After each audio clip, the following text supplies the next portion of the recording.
Some things you wouldn't mind being stuck with, like a huge inheritance. But a phone that has to be plugged in just right so it charges is not one of those things. Switch to Verizon and we'll pay off your old phone up to $800 via prepaid MasterCard for a new one on us. Just trade in any phone from our top brands with select unlimited plans. $829.99 purchase with new smartphone line on select unlimited plans. Minimum $90 per month with auto pay plus taxes and fees for 36 months required. Plus $830 trade-in/promo credit applied over 36 months. Trade-in terms apply. Payoff phone requires smartphone purchase and port-in with new smartphone line on select plan. Must provide most recent bill showing payoff amount of eligible phone. Additional terms apply.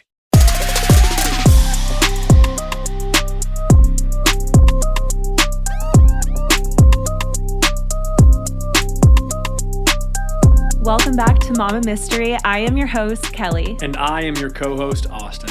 And today is an episode of Mama Mystery headlines, but there's really only one headline to talk about. And it's a big one. And we are your news anchors.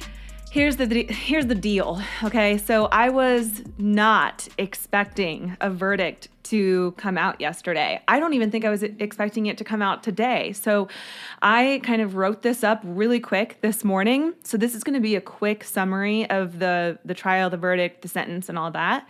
But, bear with me. There's going to be some details that are left out just because this trial went on for 6 weeks. And we're the first to report on it quickly. Probably. I mean, one of the first at least, for sure. One of the first. But I'm going to give you just a quick rundown of like the things that I found to be, really important that stood out to me. And I'm going to shut up, and I apologize for the ASMR little bit I've done in the past. I was told that I was breathing too heavy in an episode prior.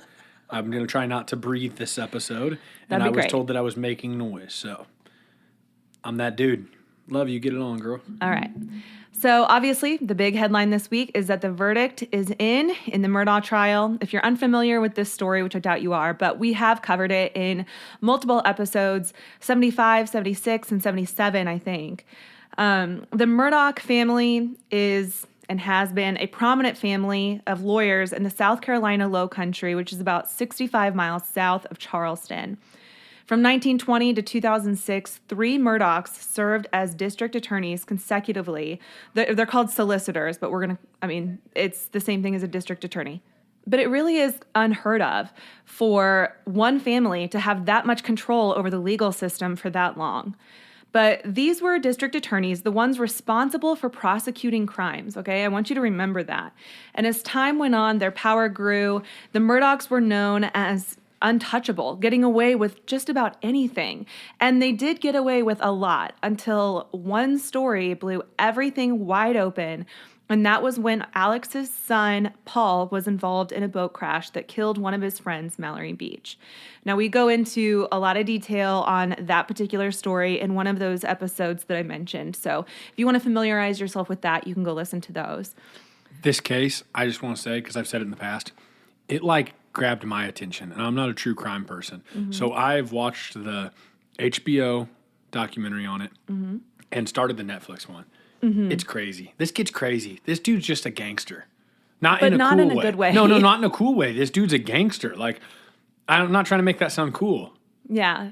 Go ahead.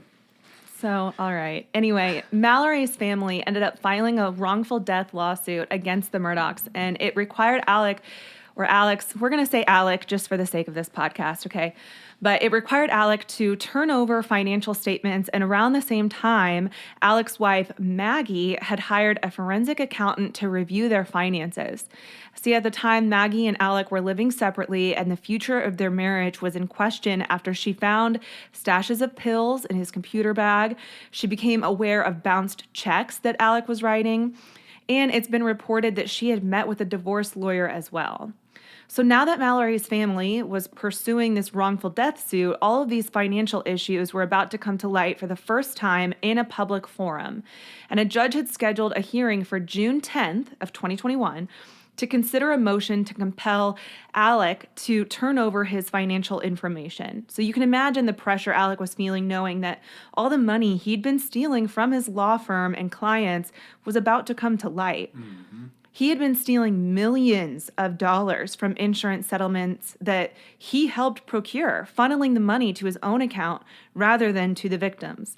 One example was the case of Gloria Satterfield, his own housekeeper, who died under suspicious circumstances on the Murdaughs' property, which by the way, that is being investigated now as well. Her body was exhumed last year because they're looking into why there was no autopsy performed or a coroner's report, even though it was deemed like natural causes. Because the story was she fell down the stairs, right? Yes, that she possibly tripped over the dogs, and she ended up going to the hospital and dying later from a stroke that was, allegedly due to the fall. But the fact that the coroner was quick to just say it was natural causes is makes alarming. you think that Alec paid him off. Yeah, or that they knew where the power lied. Yes.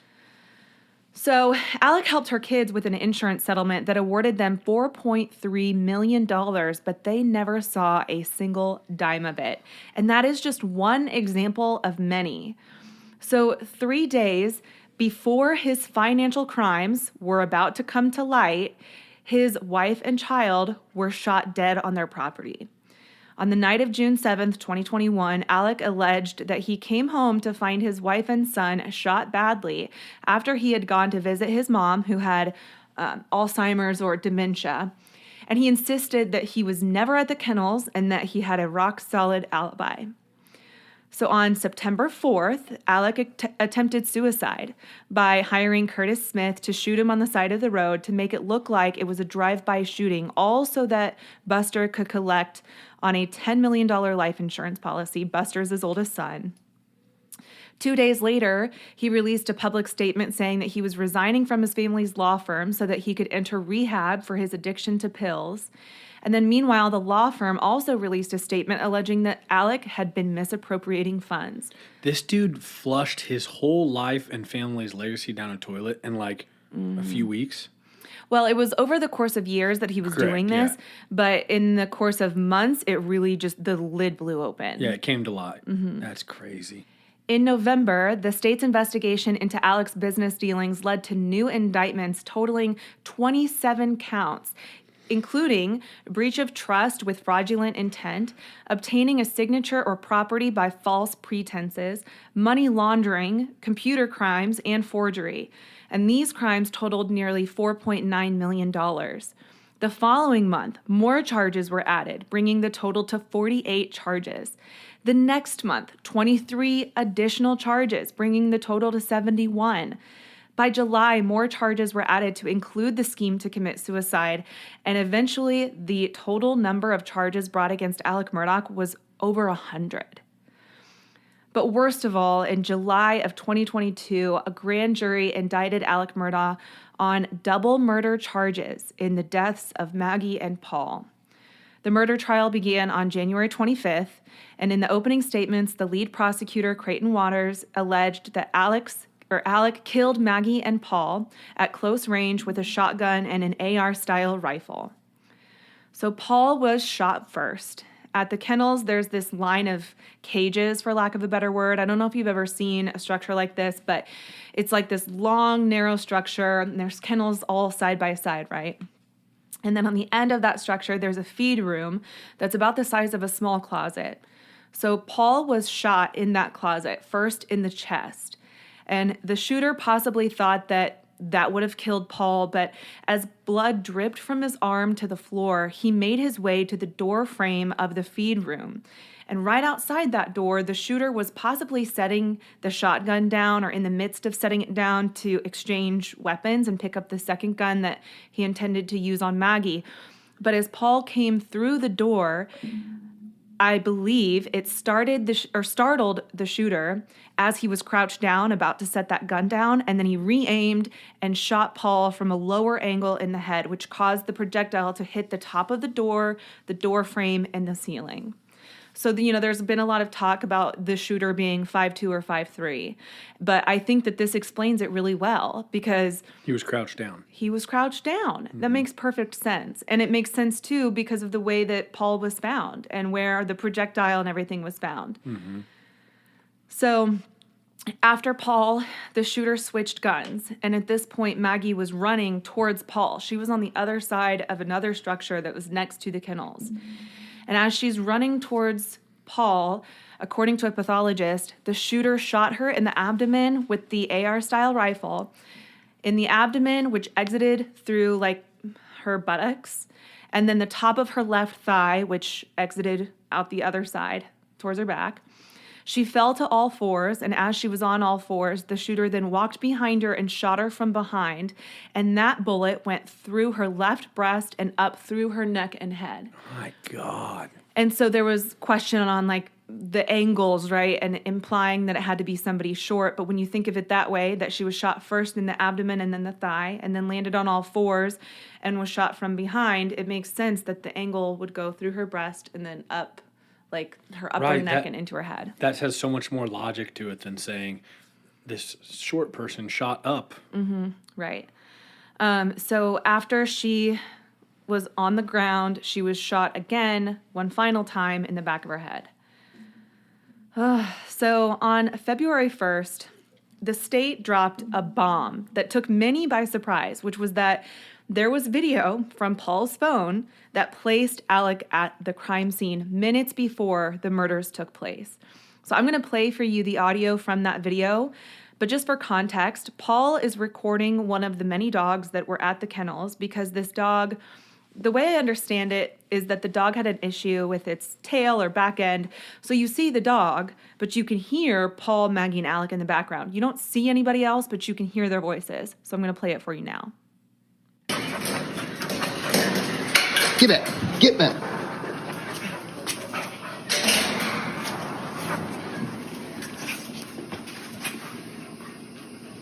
Quit, Cash. Come. Quit. It's okay. Come here. It's not bad. Come here, Cash. Shit. Come here. Post it. Cash. Hey, he's got a bird in his mouth. Hey, Bubba. That's a guinea. This is a chicken. Come here, Bubba. Come here, Cash. Come here, Bubba. Cash. Quit.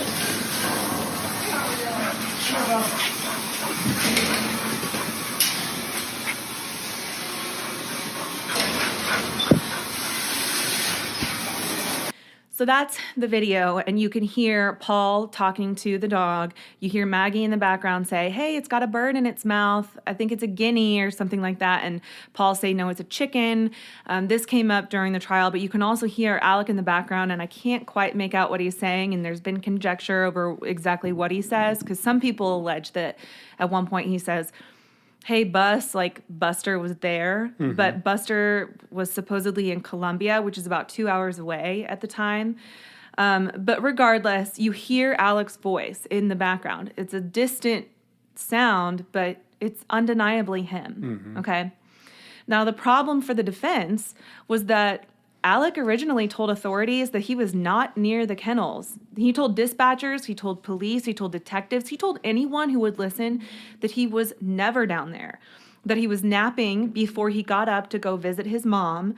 But this Snapchat video effectively disproves that alibi. Which is insane. So, because nobody knew this video existed, you told me last night, right? Right. So I have been trying to find more information on exactly how this video came about and if the defense knew about it or not, because I would have thought that they would have had some sort of alibi that corroborates this video before the trial started. But I didn't even hear about the video until the trial started. But, you know, part of me also wonders if maybe the defense knew about it and they were going to try to claim that it wasn't Alex's voice. But multiple witnesses, I think it was 5, got on the stand to say that is 100% without a doubt Alec Murdaugh. I'm a family friend. I've known them for years. 100% that is him. So I don't know if the defense just didn't expect that, but... So this dude just go and change his whole story then? Yes. In the midst of the trial. Did the attorneys know that he was going to change his whole story?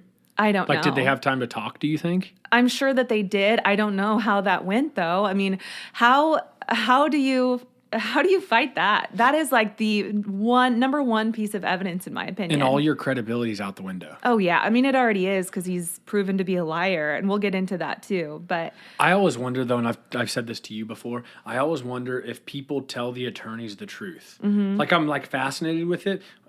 I always wonder, like, do people walk into their attorney and say, listen, I killed them both, and I need help creating an alibi and getting out of this? Or do they BS their attorney, too? Because, I don't know, it's just interesting to me. yeah. I don't know either. And, you would think after all these lies after lies after lies, like at some point, I feel like I would just recuse myself and be like, dude, I can't represent you. You are a liar and you're making my job exponentially more difficult. Right. And if you thought that your client was guilty, or if they told you, yeah, I killed him, would you really, like, I don't know. I feel like it'd be against my moral code to go protect this person who did something and is a piece of crap person. Yeah.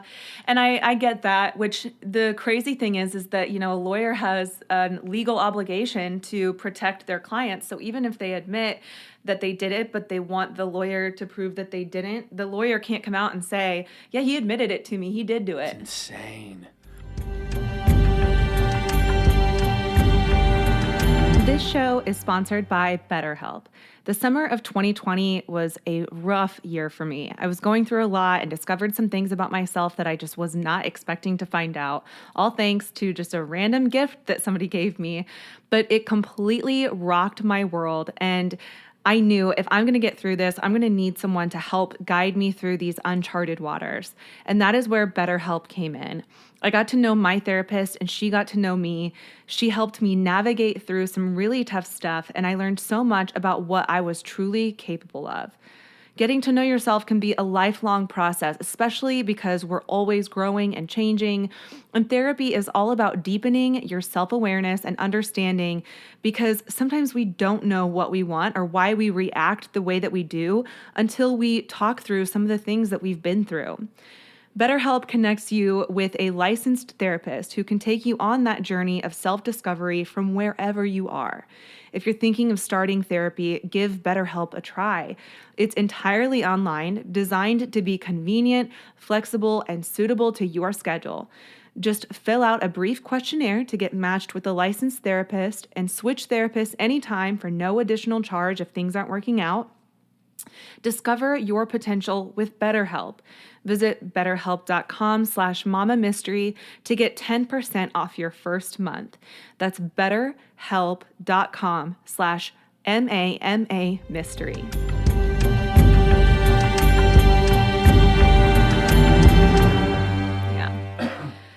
So footage from the body cam of one of the responding officers showed Alec wiping his face with his shirt, but the officer testified that there were never actually any tears.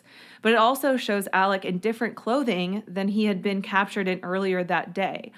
See, there's another video from Paul's phone where Alec is seen in khakis, like khaki pants, and a blue button-up shirt. But in the body cam footage, he's wearing shorts and a white tee. And the clothing that he was in earlier that day was never found. So it's fair to say that he was wearing those clothes when he shot Paul and Maggie and then changed out of them and disposed of them somehow. There was also detailed information released about Paul and Maggie's phones and also Alec's OnStar data from his Suburban. And the gist of it just proves that the murder occurred around 8:50. That's what the state was alleging, that it occurred around 8:50, because that is when both Maggie and Paul's phones stopped, not stopped working, but were stopped being used. Are you going to talk about what you did last night when you were telling me about the forensics with this phone lighting up? Yeah, so I will really quick, but I just want to point out that Maggie's phone was later found on the side of the road about a quarter of a mile from the property. And so really quick, when I do talk about that, I want to point out that her phone, anytime you pick up your phone, despite touching it or not, it lights up, right? Mm-hmm. If you have an iPhone especially, you know this. And when you turn it from, vertical to horizontal, it records that orientation.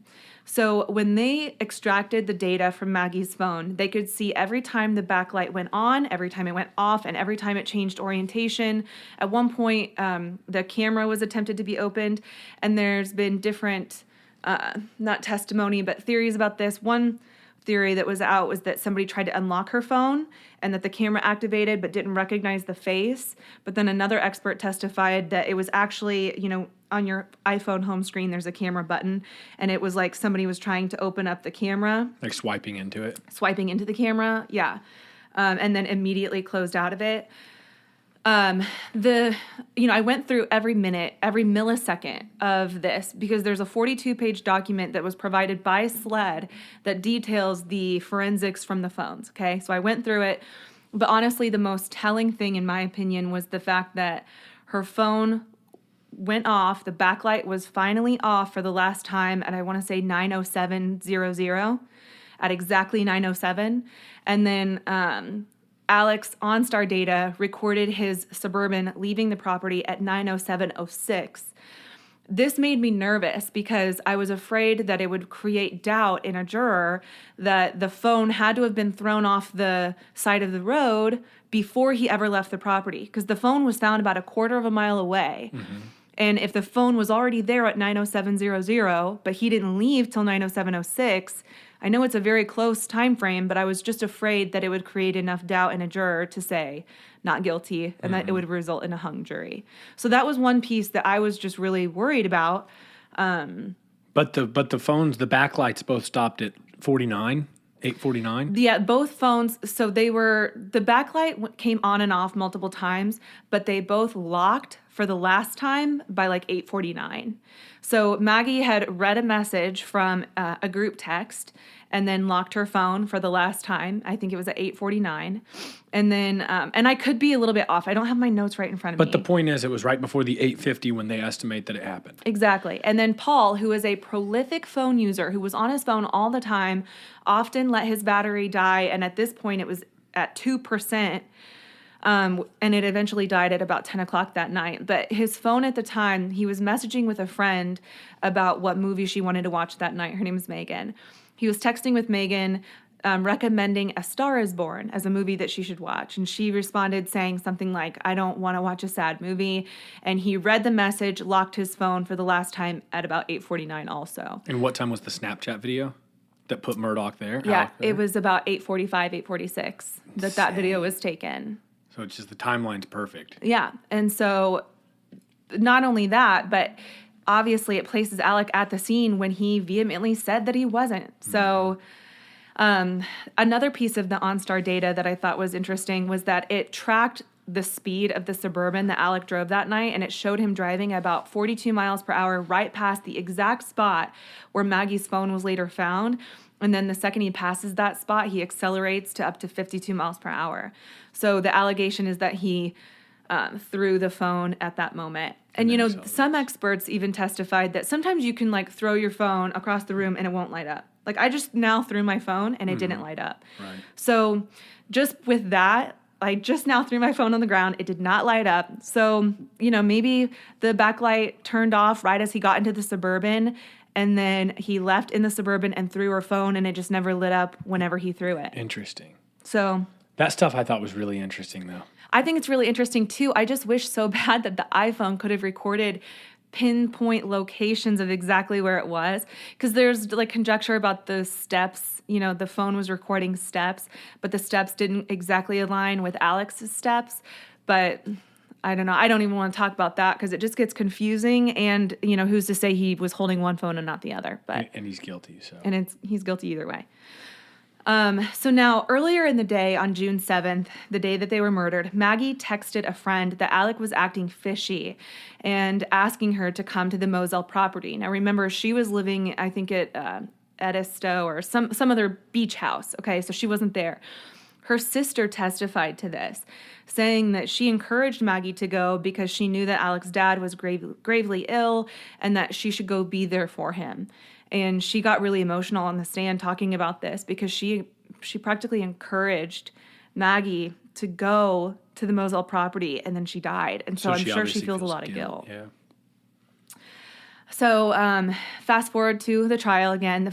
On February 6th, Shelley Smith testified about the night of the murders. Now, Shelley was taking care of Alec's mom at the time, and she said that he did, in fact, visit his mom that night for about 15 to 20 minutes, but that he instructed her to say that if anybody asked, he was there for 30 to 40 minutes. No way. That's incriminating right there. Mm-hmm.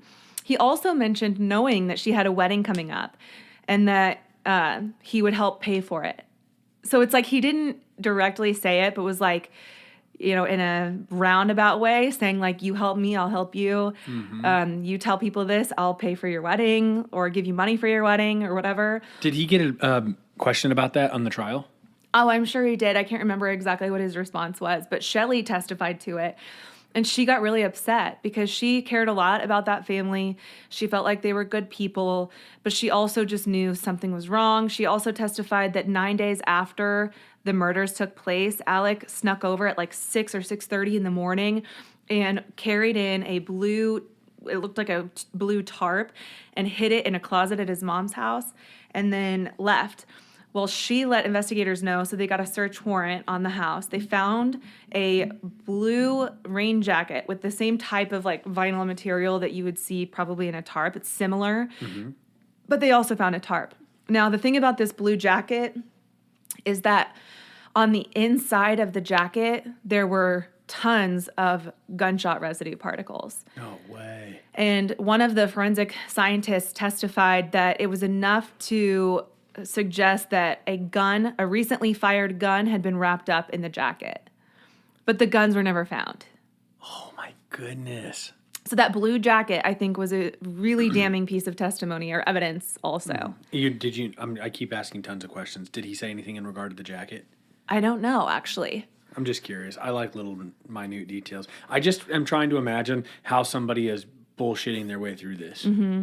I saw today that O.J. Simpson said that, or yesterday he said that he thought Alec Murdaugh was guilty. Did you see that? I cannot stand O.J. Simpson, and the fact that he interjects himself in these murder trials all the time. Yeah, it's like takes one to know one, dude. Yeah. What are you doing? O.J. could listen to this. O.J., you're a hell of a ball player, but you're also a murderer. Guilty or not, he's guilty in the public opinion. So we're moving on. Don't get me fired up. Moving on.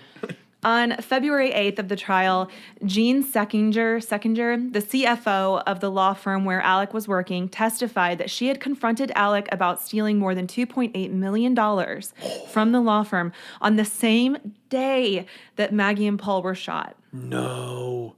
So Can you imagine how that confrontation would go? No, but also it gives you an idea of what his motive would be. Mm-hmm. Everything's crumbling. The house of cards is crumbling. He just got confronted by the CFO that $2.8 million is missing, and they think he's the reason why. Mm-hmm. And so, in my opinion, I feel like it paints this motive that he wanted to distract from what was impending, which were all these financial crimes coming to light. And that maybe they would back off if they felt sorry for him that his wife and son died. Mm-hmm. Do you think he was drugged out of his mind when he shot them? I do. Okay, because I was going to say, I don't know how you could, unless you just truly don't have a conscience. Is a conscience the correct word? Oh, geez. We just got a review about this. Is that the correct word? We just got a 4-star review because you accidentally said conscious instead of conscience. Conscience. Well, I don't really give a shit. But anyways. We know what you mean. Yeah, so conscience. Yeah, what's the question? Did he just not have I think it's hard to imagine just not having a conscience and being able to shoot your family. Yeah. So, to me, to be drugged out of your mind, that's the only way he could. Yeah. Unless he's just a really not a good, I don't know. I think it's possibly a mixture of both. I think he's already not a good guy. He's morally corrupt. He will put anyone under the bus to protect himself because he loves himself the most. But I think also that paired with being under the influence of opioids, that it created a monster. And I'll address this later because the judge addressed it also. And I have quotes from the judge that I think are very important. So now on February 23rd of the trial, Alec took the stand to testify in his own defense and admitted that he had lied about his whereabouts that night and that it was his voice in the Snapchat video. And when he asked why he lied, he said, quote, "What a tangled web we weave," end quote. And he elaborated that once he lied or told a lie, he just had to keep lying, and that much of it was triggered by his paranoia, which was caused by his addiction. So all of it was like, yeah, I lied. I'm sorry about that. I did lie. I'm sorry about that. But there was never really any true reason other than that he was lying because he was an addict. And, obviously he's not going to say, I lied because I didn't want to get caught in the murders of my wife and child. Mm-hmm. So no matter what he says, it's just another lie. So yesterday was March 2nd. And the attorneys for both sides concluded their closing arguments, handing the case over to the jury for deliberation. Now, I will admit I was nervous because of multiple reasons, and I thought that this would end up being a hung jury. So one of the reasons I mentioned earlier was, the doubt that may have been created by the cell phone usage and that information. I also was worried because, this trial was only expected to last about 3 weeks, but it lasted 6. And I'm sure jurors were fed up with being there and tired of being there. And also, just from my own personal experience of being a juror on a jury, I was on a much shorter, low profile trial. And by the end of it, first of all, you're not allowed to talk to even the fellow jurors about the case. You can't talk to anybody about it. And so by the time we finally got back into that jury room to deliberate, nobody knew where anybody stood. And in this particular case, which mine was the one I was a juror on, was just an insurance claim. Like, it was a simple case relatively. Mm-hmm. And there were 12 jurors. 9 of them had to agree on a verdict in order for us to be done. And at one point we had 7 or 8 people who agreed and 4 or 5 who didn't. And I felt like there were some really stubborn people who were not going to change their mind, and they were going to just wait it out or consider it a hung trial or mistrial or whatever, hung jury. And so I was afraid that a case this high profile with this much evidence, 6 weeks worth of evidence and testimonies and witnesses, there was surely going to be somebody to hang it up, right? Well, the jury deliberated for less than 3 hours before coming back with a verdict of guilty on all 4 counts. I still get the chills because I just was not expecting it to happen, let alone in less than 3 hours. Initially, 9 jurors were convinced that he was guilty, 2 were prepared to vote not guilty, and 1 was undecided. But this had to be, because it was a murder trial, it had to be a unanimous verdict. Everybody had to agree. Which is wild to me. Yeah. Like, everybody can't agree on anything in the world. Yeah. So that's a good point. It's crazy. We got to all agree to call this person a murderer. Yeah. It's kind of weird. Less than 3 hours in, they were offered dinner. One of the jurors did an interview with ABC, so this is how I know this. But less than 3 hours in, they were offered dinner if they were planning on staying all night. Even the judge said, we can go through the weekend if we have to. But just a couple hours in, they're offered dinner if they were planning on staying longer. One of the jurors was like, no, just give us about 10 more minutes. We're almost done. Wow. I mean, they were all but there. Yeah. Yeah. So in a press conference after the verdicts were read, Creighton Waters, who was the lead prosecutor on the case, said, quote, Alec Murdaugh tried one last con to prevent the accountability he has never had to face in his life. But the jury saw through that and properly found he murdered his wife and son in cold blood, end quote. Which I think is, I love that they bring that up, that, one last con to prevent the accountability that he's never had to face in his life. Mm-hmm. I'm sure that at the beginning of this, people were probably worried that the Murdaughs were just going to get away with yet another crime because of the power that they held. Mm-hmm. But this is finally the statue that has fallen. I picture this dictatorship, and the Murdaughs are the dictator, right? And there's a statue of the Murdaughs. And I just picture that the second it was read guilty, guilty, guilty, guilty, that statue just came crumbling down, and all the people of Hampton County are finally free of this corruption in the legal system. Mm-hmm. That's just kind of the way that I viewed it. I like it, yeah.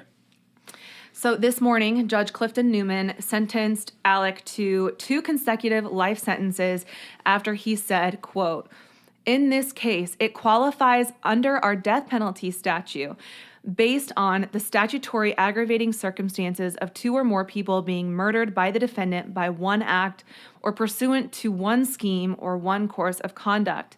I don't question at all the decision of the state not to pursue the death penalty, but as I sit here in the courtroom and look around at the many portraits of judges and other court officials and reflect on the fact that over the past century, your family, including you, have been prosecuting people in this courtroom, and many have received the death penalty, probably for lesser conduct. Oh, man.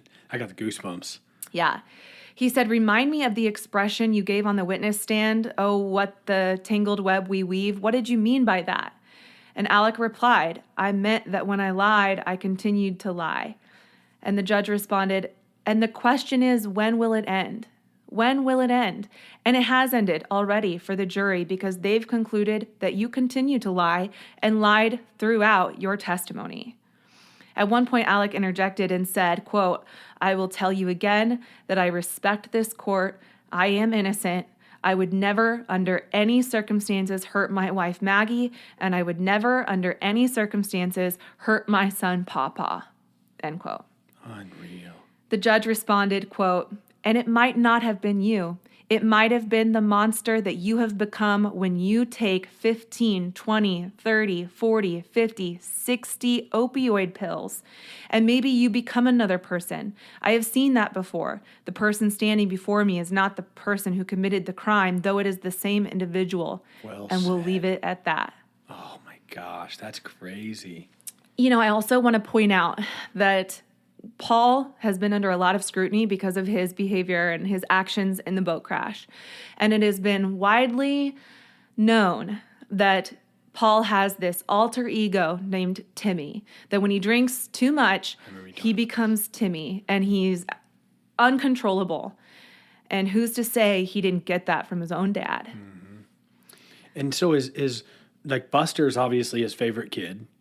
And we saw in the documentary he's calling Buster from prison or the jail or whatever. And so has anything came out from him? No. He during the trial he was reprimanded because he had one of the front row seats in the pews, but he was caught giving the middle finger to an attorney that was testifying against his dad. But he was pretending like he was just biting his nails, that he was doing it like this, Like a 14-year-old kid. yeah. And so he was forced to move back like a few rows. And he did testify for his dad and, alleged that his dad was really upset and destroyed by the shootings. But, after they read the verdict of guilty, Alec was handcuffed. He was turned around and handcuffed. And then he was turned back around and led out of the courtroom. As he was led out of the courtroom, he never looked back to say or look any direction towards Buster. However, after the fact, somebody who was in the audience alleges that Alec mouthed the words, "I'm sorry, I love you," to Buster. But you don't see that. And maybe it happened when he was turned around and getting the handcuffs placed. But I never saw it, so I'm not going to say that it happened or didn't. Crazy. Because he's a dirtbag. So I'm not going to speak on that. But at the sentencing, he was let out of the court again with Buster sitting in the back, who just learned that his dad's sentence is 2 consecutive life sentences. And again, he didn't turn back and look or acknowledge Buster at all. I think it was crazy in the documentary when you hear him get on the phone with Buster and he says, "Is Netflix doing something on us?" Mm-hmm. It's just like, I don't know, it's a little bit creepy. Yeah. The very last frame of the Netflix documentary is him getting a phone call from Buster, and he's like, "Bus, I meant to ask you, is Netflix putting out something on all this?" Yeah. And then it just cuts to the credits. Oh, it's freaking nuts. So I talked to you about this last night, but I'll say it on here. I just think it's insane. You have all these generations before him that, maybe some of them were doing some wrongful stuff like him, but probably a lot were doing good things, like to think. Mm-hmm. So you have all these generations of men who have built this, right? Mm-hmm. And women alongside them and family that is just set this legacy, and they had so much power. Mm-hmm. And this one guy, seemingly by one himself, bad seed, crashed it all down, ruining a century of good for his family, and will ruin the future of forever in that small community and county for the Murdaugh name. Mm-hmm. I mean, his kids, if they're around there, it will be, oh my God, that's the Murdaugh. For generations, people are going to say, do you know about the Murdaughs? Oh yeah, the Murdaugh stuff that happened back in 2020s, that was crazy. Mm-hmm. And in the year 3000, they'll talk about the 2020s whenever whenever this all happened, Yeah. Now, I do want to point out that I don't know that the Murdaughs have always only been known for good or that they built this empire based on good faith, because there have been reports about the fact that in a small town, especially in the Low Country, your last name gets you places, right? Mm-hmm. And that there may not be a such thing as like gang activity, but your last name definitely means something. Right. And so you can get away with a lot more if your last name is Murdaugh, or you have a lot more influence politically or judicially based on your last name. Mm-hmm. And so I don't want to, claim that he was the only bad seed, right. But it definitely seems like he is the bad seed that brought it all crashing down. It sucks for the future generations, because even his brothers, Randy and John Marvin, and he has a sister too, but anyone who is related to him is now guilty by association, and that name is tarnished forever. Mm-hmm. Forever. And not in year 3000, year 2100, my bad. What? I said earlier, year 3000, they're going to look back and know what went down in the 2020s. I meant year 2100. They probably will in year then 3000, I don't know that they'll know damn thing about this, but you never know. What happened in 47 BC? All right, enough. So the lead prosecutor, Creighton Waters, said at a news conference, quote, "Let this be a warning. No matter who you are, if you break the law, the truth will come out and you will be brought to justice," end quote. And I thought that was so great to end with, but I'm going to end with something even better. And this is an audio clip of Alec Murdaugh in a promotional video for the law firm for which he was working. And I'm just going to let it speak for itself. Best storyteller in the world cannot relay with full effect the way a video can. And I'm sold on it. And I'm sold on it, he says. So this video and then Snapchat video is what got you.